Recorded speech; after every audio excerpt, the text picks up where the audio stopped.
Assalamualaikum dan selamat petang semua. Sekarang ni kita terus kepada soalan-soalan lazim bagi option SSPA. Kenapa gaji hakiki pada 30 November 2024, maksudnya last sebelum option tu, digunakan dalam borang option dan bukan pada tarikh penggajian bulan yang lain? Ini lebih kepada soalan-soalan operasi. Okey. Sebelum tu, lupa kita ada Cik Ana kita. Hai Cik Ana. Hai, kita bersiaran kembali. Ya. Kita guna 30 November sebabnya sebagai asas pengiraan bagi gaji ahli pegawai sebelum dia opt SSPA pada 1 Disember 2024, dengan mengambil kira bahawa semua pegawai dah dapat KGP pada tahun berkenaan. Jadi sebab itu kita ambil tarikh 30 November. Ya, kita punya pegawai gaji tahunan bulan 1, bulan 4, bulan 7, bulan 10. Jadi dah mengambil kira semua orang dah dapat kenaikan gaji tahunan ikut 4 bulan ni. Sebab tu kita ambil 30 November. Okey. Seterusnya, apakah ketetapan bagi penentuan ketua jabatan dalam pelaksanaan tawaran option SSP? Okey. Untuk makluman korang semua, cik adik, cik abang semua ni, nak tawar option kena ada penentuan ketua jabatan. Sebab ketua jabatan tu yang akan buat pelaksanaan tawaran option. Jadi apakah ketetapan dia? Okay, apa yang kita boleh buat? Macam mana tu cara? Sekejap saya pun nak tanya soalan tu. Macam kita nak tetapkan ketua jabatan ni? Macam mana nak tetap ketua jabatan tu? Kita bukan nak kan? Ada jadual dia. Tapi kalau dekat KKM tu kita akan keluarkan surat edaran juga kan? Untuk tentukan. Tapi dari segi ketetapan yang telah dikeluarkan oleh Central Agency, seperti biasalah, kalau ketua setiausaha atau KSU ke, ketua pengarah ke, KSU atau timbalan pengarah dia, ketua jabatan dia adalah setiausaha atau SUB, pengurusan sumber manusia atau setiausaha bahagian khidmat pengurusan. Contohnya, kita kata SUB BKP lah kan? Betul. SUB BKP. Okey, bagi yang orang dekat PPT pula, yang dipertua pihak kuasa tempatan, setiausaha kerajaan negeri, CEO Badan Berkandung Persatuan dan juga negeri. Siapakah pentakrifan ketua jabatan dia adalah setiausaha pengarah bahagian pengurusan sumber manusia, HR dia orang, ataupun setiausaha pengarah bahagian khidmat pengurusan. Okey. Macam mana pula Cik Ana bagi pegawai lain di kementerian jabatan? Dekat kementerian dengan jabatan kalau pegawai tu dekat yang bertanggungjawab bagi sesuatu kementerian PSM juga ke saya tak pasti. Saya kurang perasa je. Masih lagi SUB bahagian. Kalau bahagian SUB bahagian lah, kalau ada pengarah, dia lah pengarah. Jabatan lah pengarah bahagian lah. Contohnya kalau cikgu, pegawai pendidikan daerah, hospital, pengetua dan pengurusan dan sebagainya. Kalau pegawai lain dekat pihak kuasa tempatan, PBT, setiausaha kerajaan negeri, siapa? Jadi seseorang yang bertanggungjawab sama juga SUB bahagian atau pengarah. Okay. So maksudnya kalau macam KSU ataupun kita KPK kan, DG, tak payahlah sampai KPTA kan yang nak tawarkan option tu, cukup sekadar kalau kita ni BKP lah kan. Okey. Kalau macam pengarah hospital tu tak adalah sampai KPK ke kan, atau pengarah JKN. Betul. Itu cukup sekadar itu ada surat ya, betul kalau sebab kita macam ada berbagai bentuk fasiliti kan dekat Kementerian Kesihatan. So nanti akan dinyatakan secara spesifik lah kita juga tahu. Okey, alright. Jadi secara umum ni macam itulah. Okey, kita pergi pula cara-cara penulisan dalam borang option tu. Macam mana nak tulis grade pegawai yang memangku dalam dokumen option? Okey, macam mana Cik kalau untuk memangku? Kalau grade memangku ni sebabnya kalau misalnya katakan kita dah cakap hari tu, kalau yang data borang yang di-generate daripada Hermes hanyalah kategori A hakiki, betul kan? Tetapi untuk pemangkuan ni dia kena secara manual walaupun kategori A. Betul. Walau bagaimanapun penulisan dia sama macam grade hakiki. Kalau kata saya memangku 52, M52, so dia tulis M52, tak adalah tulis dalam kurungan memangku kan, atau kurungan M. Tapi yang ni lah yang macam saya rasa PSM pengurusan semua mesti macam agak bising sikit kita tak tahulah sebab katanya perlu dibuat secara manual. Kalau kedua-duanya memangku dan hakiki, yang keluar daripada Hermes tu sama, why not kita guna secara semua kita generate daripada Hermes lah, tak perlulah secara manual kan. Tapi ini hanyalah pandangan semasa kami membuat SLU lah. Cik Roy tu pergi mana? Saya pergi di bawah bayi Sabar. Pandai masak nasi. Sumandak, jumpa Sumandak. Sempat jumpa Sumandak. Sumandak.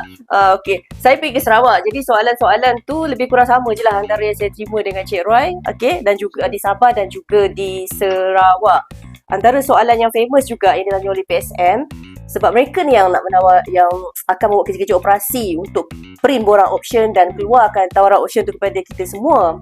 Dia tanya juga kalau macam kata N1, N22, TBK, esok-esok kalau tukar kepada SSPA, dia jadi grade N1 ke N2? Kita letak lah, tapi kena letak TBK juga. Kan, N2 lah kan. Ramai yang tanya tau.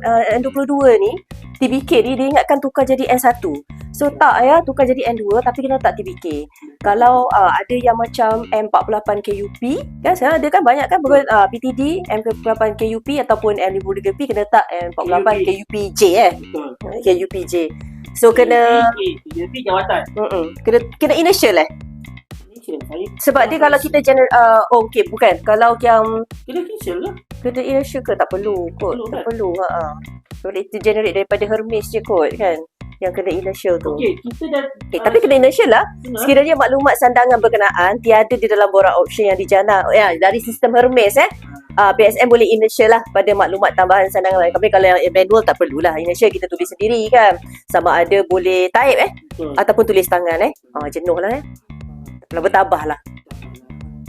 Okey. Ni interesting. Dengan cop bagi ni interesting. Sebab ni kan kita faham banyak orang betul. Beribu-ribu, beratus-ratus. Jadi dia orang nak tanya lah, boleh ke nama jabatan tu alamat tu kita cop? Jadi macam mana cakap? Boleh ke? Cop ni kontroversi. Mula-mula kata tak boleh kan, sebab dia kata kenapa? Sebab takut cop tu pudar. Satu bentuk tawaran option. Betul. Tapi kemudian dinyatakan boleh penggunaan cop bagi alamat dan nama ketua jabatan dan dibenarkan dengan syarat dakwat yang digunakan adalah berwarna gelap, berdakwah kekal dan kering. Betul, tanda tangan digital boleh ke? Tanda tangan digital, okey. Macam mana pula tanda tangan digital? Dah boleh cop ataupun cop semasa menandatangani borang option? Tidak boleh. Sebabnya kita mestilah ada tangan hidup. Tangan hidup tangan legal binding.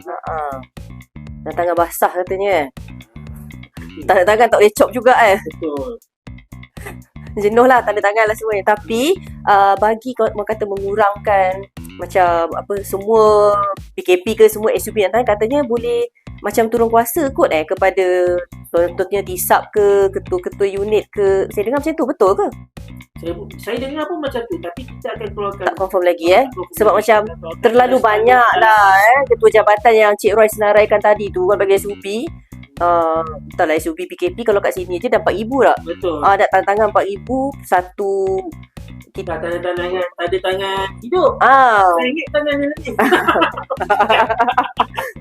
Tak macam bunyi macam nak diturunkan kepada yang lebih rendah lah. Dia kan lebih rendah. Bunyi macam tu lah. Apa lagi kita? Okey, macam mana pula kita kepada tawaran option ni yang kan banyak isu-isu tak betul sandang lah, rekod perkhidmatan dekat tempat lama lah. Macam mana Aduh, yang tu pening. Ada contoh Saya rasa Cik Roy pun ada kat contoh. Saya pun pening yang bila ditanyakan, dia tanya macam mana, siapa nak tawarkan option. Pegawai ni dia ditukarkan ke daerah B, daerah B. Dan sandangan dalam Hermes dekat B. Warren juga dekat B. Ni macam penempatan secara pentadbiran yang banyaknya kan. Tapi dia kata buku perkhidmatan dekat daerah A. Saya pun cakap macam mana boleh jadi macam tu. Tu yang macam pelik tu kan. So banyak yang kita jumpa macam tu lah. Tak tahulah kenapa jadi macam tu. Cumanya dia katakan Warren dekat tempat A tu tak ada. Tapi dia dekat Warren dekat B. So isu macam tu lah. Isu operasi lah takbiran. Lagi macam-macam lah. Kalau ikutkan, siapa yang nak kena tawarkan Cik Roy? Yang dekat tempat sandangan Hermes tu ke? Ke macam mana? Ya, Ni isu banyak juga soalan tanya pasal betul. ni. Tetapi bagi sebenarnya penawaran option ni mana yang memudahkan pegawai. Jadi mana keberadaan pegawai tu, penyandang tu, sandang tu berada di mana. Di situ lah tempat penawaran option perlu dilakukan. Contohnya kalau pegawai tu dah pindah ke B tadi kan. Sepatutnya proses-proses A nak ke B tu perlu dimudahkan supaya pihak B perlu menawarkan option kepada pegawai. Dia kalau ikut FAQ apa yang JPA ni kan, dia kata pegawai telah bertukar masuk ke jabatan lain, namun urusan putus sandang masih dalam tindakan dan buku perkhidmatan kerajaan belum diserahkan kepada jabatan baru. Siapakah yang perlu membukakan dokumen option kepada penggunaan? So isu-isu macam ni, kalau ikutkan FAQ tu jawapan dia ketua jabatan di jabatan baru. Kalau ikut pekeliling pun memang kena jabatan baru bertanggungjawab untuk menawarkan option. Namun ketua jabatan hendak mendapatkan salinan buku perkhidmatan kerajaan pegawai tersebut dari jabatan asal bagi binaan borang tawaran option pegawai. Tetapi macam ada kot keputusan kata ikut sandangan pegawai kat mana sandangan dekat Hermes. Bincang dulu, yang penting adalah option pegawai tu. Ya. Sampai option tu kan. Betul. Jangan yang A tak nak, B pun tak nak, A tak nak, B tak nak, 21 sampai 30 tak ada. Macam mana tak ada? Kesian pegawai. Tidak dapat dikesan. Kalau buku perkhidmatan dengan LPC dah hantar ke jabatan baru, putuskanlah sandangan pegawai tu cepat-cepat. Sekiranya LPC dan buku rekod perkhidmatan tu pun dah sampai ke sana tapi tak disambut lagi oleh jabatan baru dalam Hermes, sambut cepat-cepat. Okey. Lagi apa cara pasal option? Itu macam soalan kan yang ditanya. Setakat ni lah. Dia tak ada right or wrong. No right or wrong answer. Kata orang kita nak melancarkan urusan option kan. So by at least ada masa lagi bincang dengan jabatan lama, putus sandang dan sebagainya. Kita faham itu Cik Ana belum masuk lagi skim perkhidmatan yang mana. Dia dulu ala skim perkhidmatan kebelah sana tiba-tiba dah jadi skim perkhidmatan kebelah BNP. Betul. Bila skim lain, naik skim lain. Contohnya pengajar. Dulu dia adalah contohnya jurawat. Ke apa? JTMP. Okey. Tiba-tiba jadi pengajar. Jadi bila yang lama tu dia grade lama. Grade kebelah sana. Grade baru kumpulan PNP. Macam mana tu? Tak putus sandang lagi. Nak putus sandang tak confirm lagi. Belum pergi program transformasi minda ke benda lagi. Kan? Macam mana tu? Kami tak settle lagi. Macam-macam hal kan. Itu yang kalau naik bukan naik, maksudnya dia lantik di grade 41 barulah kan daripada ni. Itu isu sandangan. Satu lagi isu pun best juga yang Elang Pegun tu. Tiba-tiba kan ditanya kan, apakah keadaan atau situasi yang melayakkan penerima sedia ada menerima kadar pegun atau iaitu amount terakhir yang diterima sebelum tarikh kod kuasa SSPA. Sebab ada soalan dia tanya. Sekarang ni dia PTPO N19. Okey, tiba-tiba dapat tawaran jadi PPT N29. Kan 29. Maksudnya lepas ni dia akan jadi N apa? N6 N6 ke 5? 5 kot. Tak ingatlah saya. N6 N6 ke 5? 5 kot. Tak ingatlah saya. So jadinya macam mana? Dulu dia dapat allowance pada kadar peratus kan? Peratus pada gaji terakhir dia. Tiba-tiba nanti baru dapat 360 je, lebih rendah. So macam kami pun macam kita confused dengan term lantikan baharu, pegawai baru berkelayakan ataupun baru berkelayakan semula. Ada tiga tu. Jadi kalau ikutkan keadaan atau situasi, saya baca juga daripada FAQ situasi yang melayakkan penerima sedia ada menerima kadar tetap berdasarkan amount terakhir yang diterima sebelum tarikh kod kuasa SSP adalah seperti itu. Pegawai sedang berkhidmat yang menerima allowance BIW, BIP dan BIPK sebelum tarikh kod kuasa SSPA termasuk lantikan tetap, kontrak dan kontrak interim. Kontrak dan kontrak interim pun ikut yang amount terakhir tau. Kalau dia berkod kuasa lagi kontrak dia, jangan bagi allowance pegun lah kat dia. Lepas tu cuti belajar. Kadar yang bagi dia kadar tetap tu kan. Cuti belajar, bergaji penuh, separuh gaji dan tanpa gaji. Juga dapat menikmati amount terakhir lah. Cuti bergaji penuh, contoh cuti rehat, cuti bersalin, cuti sakit dan cuti tanpa rekod. Cuti separuh gaji. Dan satu lagi, kalau kenaikan pangkat secara PSL. PSL. Boleh rujuk lah tuan-tuan dan puan-puan dekat FAQ SSPA tu. So itulah antara yang kita dapat kan. Orang kata soalan-soalan. Soalan-soalan lazim. Okey.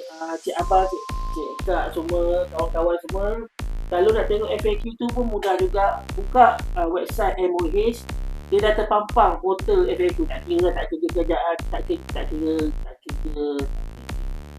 KKM pun boleh buka juga portal tu. Klik kat situ, dia ada pautan, ada FAQ. Klik kat situ banyak.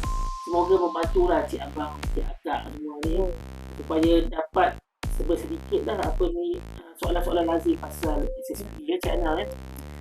Jadi kali ni macam ketat sikit, serius sikit kan. sebab dia soalan-soalan lazim lah. Memang tu tanya kita kan. Ada yang kita boleh jawab straightforward, kita boleh jawab. Tapi ada beberapa tu mungkin kita kena diagnose dulu kan. Macam doktor jugalah kan.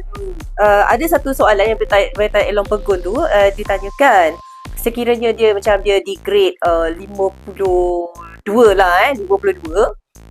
Dia dapat allow apa macam BIW lah contohnya kan. Dia dapat atas BIW tu bayar insentif wilayah wilayah dia wilayah tahu tak wilayah tu apa? Dia bukan antara wilayah Persekutuan Putrajaya dan wilayah Persekutuan Kuala Lumpur bukan. Dia Sabah, Sarawak, wilayah Persekutuan Labuan dan juga Semenanjung jangan kata wilayah Persekutuan Kuala Lumpur dengan wilayah Persekutuan Putrajaya, bukan. Dia tak dapat insentif wilayah tu.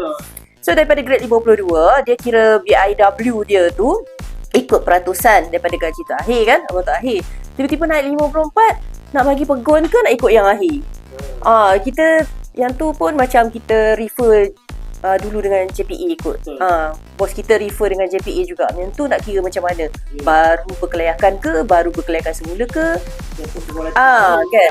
Latihan baru bukan? Dua tu lah. Baru berkelayakan ke? Atau setakat ni yang confirm yang tadi yang saya sebut tadi tu lah. Tapi Cik Ana, saya rasa dia bukan baru berkelayakan semula kan? Dia dah berkelayakan kan? Baru berkelayakan ke? Tu tak pasti. Itu kita confirmkan semula. Cik Abang ni pandai ni, Cik Adik ni. Kan? Kalau ada siapa yang boleh tolong jawabkan, kan? Mungkin ada yang memang membuat dasar berkenaan ke, kurang JPA ke, boleh bantu kami jugalah. Sebabnya memang banyak isu lah. Maksudnya soalan-soalan lagi FAQ pasal bayaran insentif wilayah ni. Tapi dia punya konsep no less favorable, mana yang dapat. Sepatutnya. Cuma ada technicality di situ. Sebabnya orang tu baru berkelayakan atau berkelayakan semula, dan juga pelantikan baru dia ada kadar tegur ni. Betul. Ada kadar tetap. Dapat yang maksudnya dapat yang lama tapi dia tetap dah. Tak tambah dah.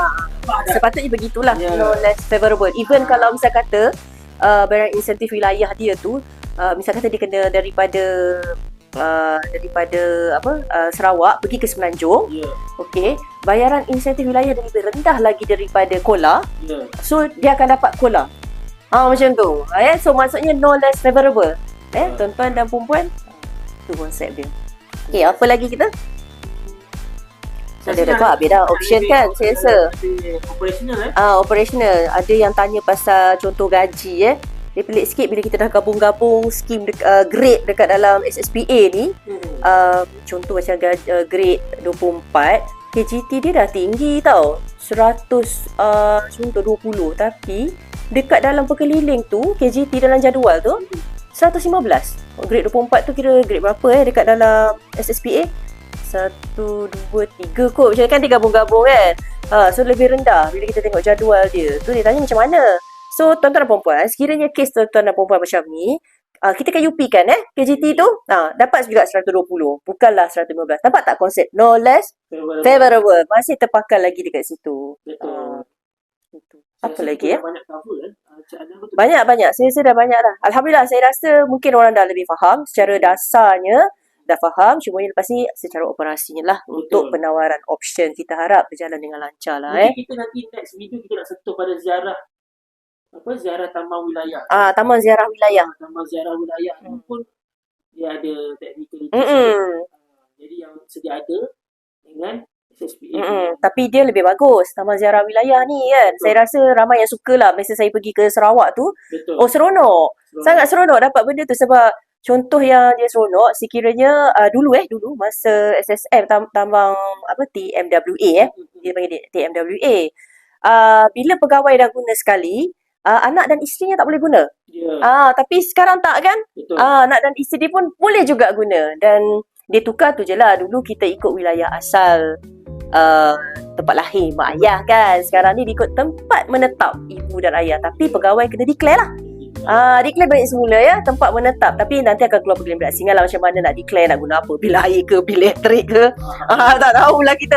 Alamat IC ke, nanti yang tu detailnya dalam pergerakan berasingan. Tapi dia ikut wilayah menetap dia sebab jadi kes pegawai menetap di Semenanjung. Betul. Dia pakai wilayah asal mak ayah di Sabah. Tiba-tiba mak ayah pun dah berpindah ke Semenanjung, duduk dalam rumahnya sekali. Duduk sebumbung. Tapi masih lagi berkelayakan untuk dapat tambang TMWA tu. Tapi sekarang tak dah lah. Jadi mungkin kita buat satu video berasingan pasal. Boleh, tak ada masalah. Itu basic je, sikit je saya bagi. Right. Okay. Ada lagi Cik Ana? Saya rasa tak ada apa. Itu saja untuk hari ni. Terima kasih Cik Abang, Cik Kakak, Cik Adik, kawan-kawan. Assalamualaikum.